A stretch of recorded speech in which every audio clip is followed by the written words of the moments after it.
Aditya Roy Kapur's just left. That puts me in the hot seat, which is, I'm the lucky guy, right, Katrina? Depends. If you feel lucky, then you're lucky. Damn, I am. For sure. And you know what? Katrina and Aditya Roy Kapur have been giving a lot of interviews throughout the day. I'm sure they are knackered, as we used to call it in UK. Well, not as tired from the day as tired from the last, I think, 25 days. It always gets a little tough towards the end. So let me give you a surprise. Running on empty. Let me give you a surprise. Oh. You need to unwrap it. Okay, so And this is too personal. Too personal, then I won't unwrap it. No, you have the right amount of personal, right? Absolutely. Okay. Too personal. And it's for the keeps as well. Okay, for keeps. Let's see. I'm going to squash your roses, though. Oh, these are yours. That one there. Well, it's very. Yes, it is. Right. I loved her against reason, promise, peace, hope. And this is the Anjuman gate. I'm presuming that's me. You got it. I love her, love her, love her. That's the Anjuman house, the Chinar trees of Kashmir, and the Chinar trees of Kashmir, and this is the title of our film. This is Fitoor. That's Fitoor. That's a personalized artwork for... Have you done this? No, my friend from Bangalore has sent it. It's actually very nice. Thank you. It's really, really beautiful. Please thank your friend for me. It's lovely. Let's put it here in our interview with us. How do you put it? Well, now, okay, let's put it beside me. No? Okay. Like We'll keep it there. Okay, listen. Well, thank you very much for that. That's beautiful. You're welcome. You know what? Chinar Leaf and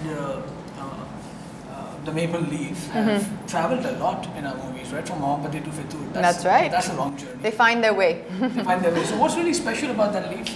That I people think really they resonate to it. I don't think it's the leaf as such. I think it's the tree. It's what it stands for. It's the visual of it. It's very wistful. It's very you get used to certain things. You know, like when just before the sun sets, the magic hour. You associate that with romance, and you associate Chinar trees with romance, and you associate Kashmir with romance in our films, and I guess someone started it and it stuck. I remember asking you a question a long time back in London, where I said you're going to paint the town red. This clearly looks like one. Yeah, so the color of the hair is the association which the director Abhishek wanted to make between a few things. One is the character Stella, of course, based on Great Expectations, is slightly unattainable. And she's meant to be for this boy, because that's why he's so intimidated by her. And red is a little bit of an intimidating color. It's an unusual color. It's a color which I think added to the aspect of her personality, which Abhishek wanted to bring out. Was she is a little intimidating. She has that. She's meant to have that kind of aura about her, which really just makes Noor feel that she's someone out of his reach, almost in a way. Okay, but would you have really worked with Gattu Kapoor and Abhishek Kapoor, as we call him? Actually, we call him Gattu. Yeah, it's sweet. After his first film, because he's really back from the brink. After. Not being in the industry for quite some time, and I think coming back with Aryan, right? Absolutely. Like, yeah, and I've known Abhishek since that time. Actually, I've known him not very well, but we've known each other, and we've moved in similar circles. So actually, I've seen him on this journey, not closely, but from a distance, you could say. We've seen each other, I think, in the last a few years that this journey has taken both of us on. So I think after Aryan, I definitely saw someone who. I didn't believe he had found his voice in cinema, and then when he came with Rock On, it was very evident that this guy has found his space. He's found his space. He's found the medium. He's understood the medium, the medium of cinema. He's understood how to express himself. He's understood his sense of aesthetics. He's understood his sense of storytelling, and I think that was evident in both Rock On and Kai Poche. With so much you've done over the course that you've been in Bollywood. How ambitious is Katrina Kaif now in 2016? Is she the same hunger that she had, the appetite for movies, that you want to go grab a film when you entered the film? Right. What's now? What's You know, your goals are different. Your ambitions are different. The level of your ambition may change. The feelings in your heart may change. Your priorities may change. But I would like to believe my work ethic has never changed, which is I give my work a lot of respect and importance.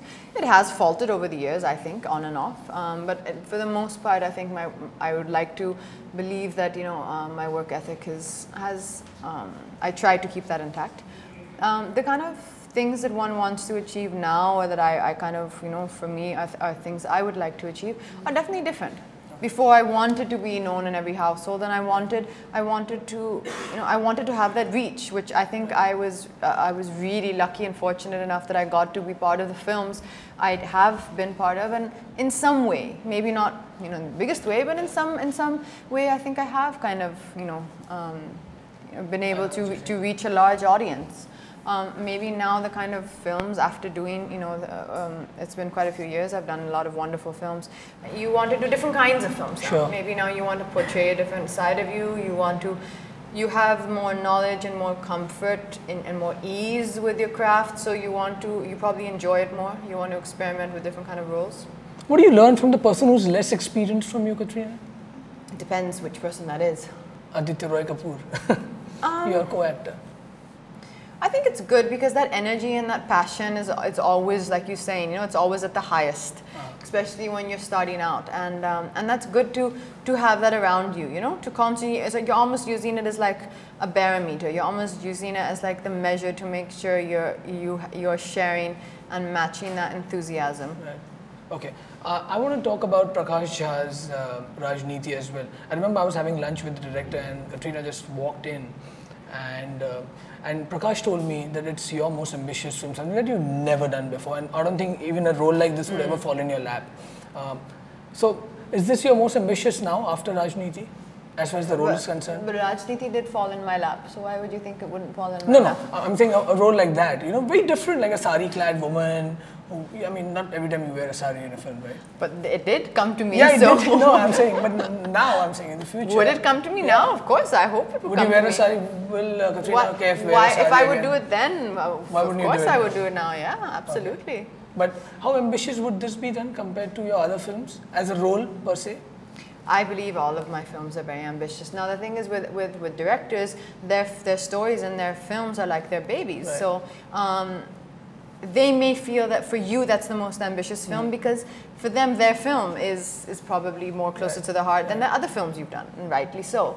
But I think for me, apart from 2 or 3, for the most part, I think I have taken all my films as ambitious projects and projects which are challenging for me in their own ways for different reasons. Some more than others, but there's been quite a few films which I think for me were personal and were personal challenges. Okay, we shot in the valley, right? This film. Yes. Have you ever shot a film in the valley? I've shot in portions for Jab Tak Hai Jaan and Ladakh. They say that it's heaven on earth. It is, yes, right? yeah, definitely. It's beautiful. It's magical, and right. They say that a person can. A person really finds or can often have the truest moments with themselves in places of beauty and nature, and I think Kashmir is one of those places where you can have those moments of significance because it is such a beautiful place. It's just physically and aesthetically beautiful, and that's just the way it is. But beyond that, I think there is a certain essence and a certain a certain feel and emotion when you're there. It's a wonderful setting for any film. It's scary when you're sitting this close at an arm's length with Katrina Kaif. Your loss of words, questions go for a fucking toss. It's just, it's really... That's not good. I can help you with some questions. No, it's really intimidating to have Katrina Kaif sitting next to you. I can feed you some questions. I have 2 or 3 more questions. I'll be a bit more greedy. Talk to me about the music. I think... if I can remember after Qurban, if I've heard a soulful track, it would be Fitoor. It's the soul of the film. After Barfi, this is the album which I really connected to. I think it's a beautiful album. I watched the film, the first copy, as you say, or not first copy, but cast and crew screening last night with everyone, and I was blown away more than anything by the music. Every time the sound kicks in, the song or the background or the music, kind of picks up in the movie at various intervals. It just really took me by surprise. I think Amit is a underestimated talent, and you know why he's underestimated? Because in life, it's the things that grow slowly, which always, they don't shout at you. Right. So because he may not, come up with the immediate, popularistic sounding songs that, I know in 5 minutes have that impact. But his music has the potential to last, and his music gives soul to the films. It is. that he composes for. It is.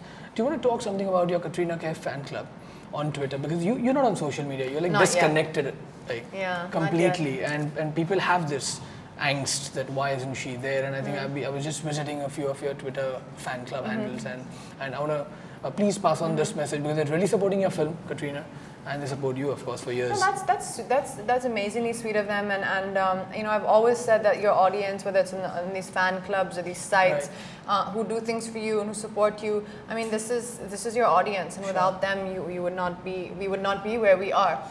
So the love and the appreciation that I have for what they do is immense, and I think that will always be there. Why I am not myself on it is really for one reason and one reason only. Actually, it's two.